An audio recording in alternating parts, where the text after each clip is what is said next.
Sir నా పేరు బండి వంశీ అండి. 2018 నుంచి 2021 వరకు నేను ఇదే కళాశాలలో డిగ్రీ పూర్తి చేసుకున్నాను.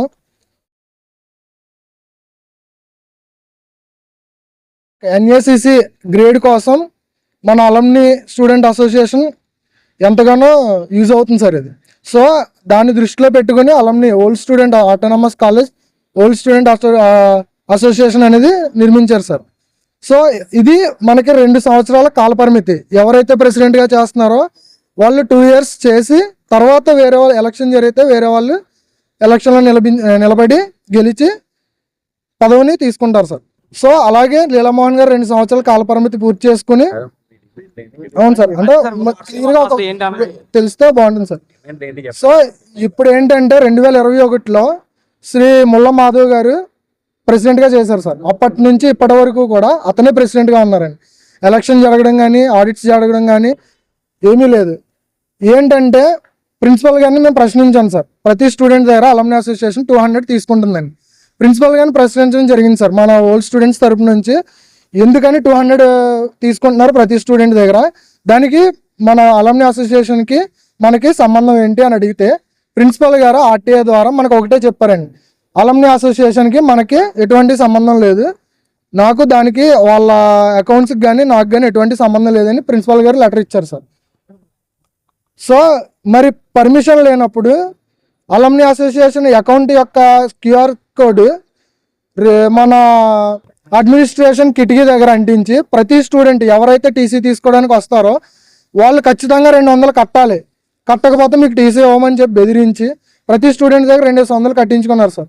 ఆల్మోస్ట్ ప్రతి సంవత్సరంలో 2500 నుంచి 3000 మంది స్టూడెంట్స్ బయటకు వెళ్తున్నారు. మరి ప్రతి స్టూడెంట్ దగ్గర 200 లెక్కేసుకుంటే ఎన్నో లక్షల డబ్బులు ఎవరి అకౌంట్లోకి వెళ్తున్నాయి.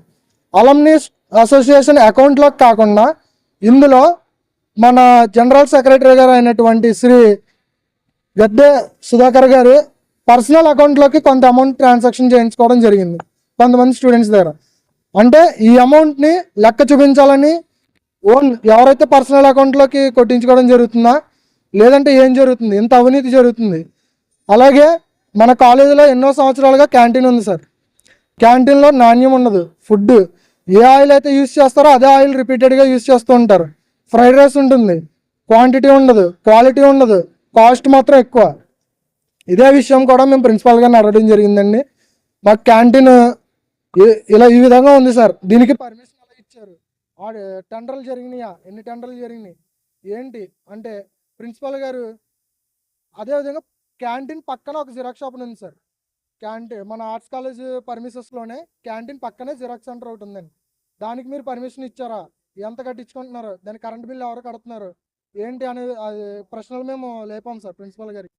లేపితే ప్రిన్సిపల్ గారు ఒకటే సమాధానం ఇచ్చారండి, క్యాంటీన్కి నేను పర్మిషన్ ఇచ్చాను, జిరాక్స్ షాప్కి పర్మిషన్ లేదు. పర్మిషన్ లేకుండా ఇన్ని సంవత్సరాలు జిరాక్స్ సెంటర్ని ఏ విధంగా మీరు క్వశ్చన్ చేయకుండా వదిలేరు అంటే ఏంటి, జిరాక్స్ సెంటర్ నుంచి వచ్చే ఆదాయం మీకు కూడా కమిషన్ ఉందా, మీకు కూడా భాగం ఉందా, ఇన్ని సంవత్సరాలు మీరు ప్రశ్నించకపోవడం ఏంటి అని చెప్పి మేము అడిగితే ఎటువంటి రెస్పాన్స్ లేదు సార్. ఇన్ని సంవత్సరాలు మేము దగ్గరగా 3 సంవత్సరాల నుంచి మేము దీని మీద ఆర్టీఐలు వేస్తున్నాం, క్వశ్చన్స్ చేస్తున్నాం.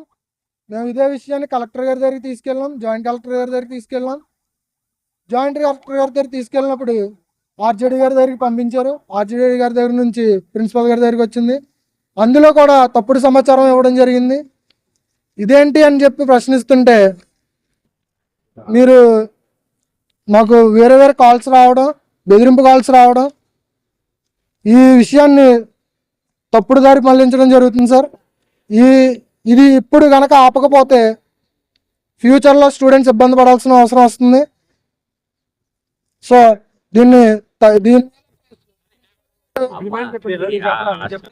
ఈ అవినీతి ఇదంతా గవర్నమెంట్ అంతా ముందుకొచ్చి ఈ కాలేజీలో జరుగుతున్న అవినీతిని అంతే చూసి వెతికి ఇది బయట తీసి ప్రతి ఒక్కరి మీద చర్యలు తీసుకోవాలనుకుంటున్నాం సార్. ఇందులో స్టూడెంట్స్ అందరూ లాస్ అవుతున్నారు సార్. ఏమంటే జిరాక్స్ షాప్ పర్మిషన్ లేకుండా ప్రతి ఒక్క స్టూడెంట్ ద్వారా ఆన్లైన్ ద్వారా పంపితే 10 రూపాయలు, నార్మల్ కాపీ టు కాపీ తీసుకుంటే 3 రూపాయలు. ఇటువంటి ఇలా తీసుకోవడం సార్. ఒక గవర్నమెంట్ కాలేజ్ అయ్యండి కూలీ నాలి చేసుకునే పిల్లలు వస్తుంటే వాళ్ళ దగ్గర అవినీతిగా అలా తీసుకోవడం సార్. బయట 2 రూపాయలు ఇస్తున్నారు జిరాక్స్కి. అలాంటప్పుడు కాలేజీ సరౌండింగ్స్లో పర్మిషన్ లేకుండా పెట్టుకుందే కాకుండా స్టూడెంట్స్ దగ్గర అధిక మొత్తంలో డబ్బులు తీసుకోవడం అన్నది అది అసలు కరెక్ట్ కాదు సార్. మేము లాస్ అయ్యాం, నా తోటి స్టూడెంట్స్ లాస్ కోరుకుంటున్నాను సార్. క్యూఆర్ కోడ్ కూడా లోపల అడ్మినిస్ట్రేషన్ ఆఫీస్ బయట పెట్టి ఎప్పుడైతే టీసీస్ ఇస్తానని చెప్పి డేట్ ఇస్తారో ఆ డేట్ రోజున గద్దె సుధాకర్ అనే వ్యక్తి సారు ఆయన లెక్చరర్ గా చేస్తున్నారు సార్, ఫ్యాకల్టీ కింద రెగ్యులర్ కాంట్రాక్ట్ లెక్చరర్ కింద చేస్తున్నాడు. ఇందులో అలుమిని అనే మెంబర్ ఉందో అందులో ఉన్న వాళ్ళందరూ లెక్చరర్స్ సార్, కాలేజీలో ఉన్నారు. ప్రతి స్టూడెంట్ కూడా చెప్పడానికి కూడా భయపడుతున్నారు. అసలు ఏమన్నా క్వశ్చన్ చేస్తే వాళ్ళు మనకు వస్తారు కదా, మళ్ళీ ఏమన్నా ఆపుతారేమో అని భయపడుతున్నారు. అలా నుంచొని కాలేజీలో ఉన్న లెక్చరర్సే కూర్చొని డబ్బులు తీసుకోవడం అన్నది కరెక్ట్ కాదు సార్.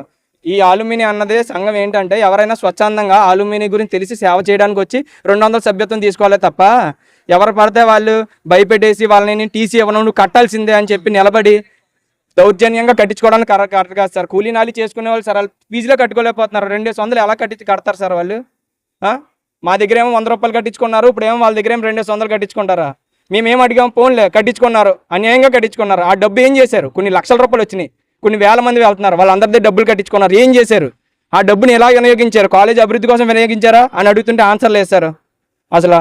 అదే కాకుండా ఇప్పుడు బయలాలో 2 సంవత్సరాలకు ఒకసారి ఎలక్షన్స్ జరగాలి సార్, ఎలక్షన్స్ జరగలేదు. ఏమనంటే కోవిడ్ అంటున్నారు. కోవిడ్ ఎప్పుడు వచ్చింది సార్? 2021 అయిపోతే 2023 వరకు కోవిడ్ ఉంది అంటున్నారు.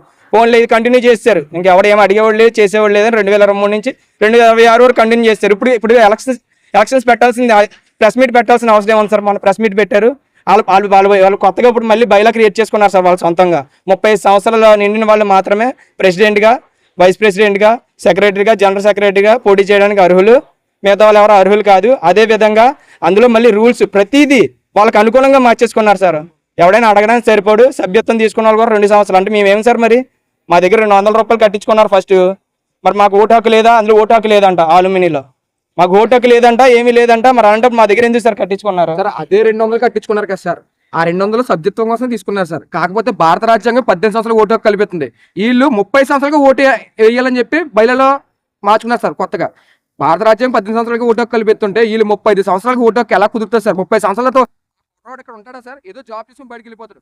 అంటే అప్పుడు 30 సంవత్సరాలు వచ్చే వరకు ఓటు హక్కు కల్పించినప్పుడు 200 సభ్యత్వం ఎందుకు కట్టించుకుంటున్నారు? ఆ డబ్బులు ఏమైనాయి? 6 సంవత్సరాల నుంచి కట్టించుకుంటున్నారు సార్ డబ్బులు, 200 చొప్పున. ఆ డబ్బులు అంతా ఏమైనాయి సార్? మినిమం వచ్చి లక్షలు ఉంటాయి సార్. మినిమం ఇయర్కి వచ్చి 2000 మంది రెన్యువల్ అయి బయటకు వెళ్తారు సార్. అలా 200 లెక్కేసుకున్నారు. 10,000 మంది 200 కట్టించుకోవడం కూడా 2021 నుంచి శ్రీ ముల్లా మాధవ్ గారు వచ్చిన కాడి నుంచి 200 కానీ 100 రూపాయలు కానీ కట్టించుకోవడం జరుగుతుంది సార్. దాని ముందు అసలు ఇవేమీ లేవు. 2018 నుంచి 2021 వరకు లీలామోహన్ గారు ఎప్పుడైతే ఉన్నారో అప్పటి నుంచి అసలు 200 కట్టించుకోవడమే లేదు సార్. ఈయన వచ్చిన తర్వాతే ఈ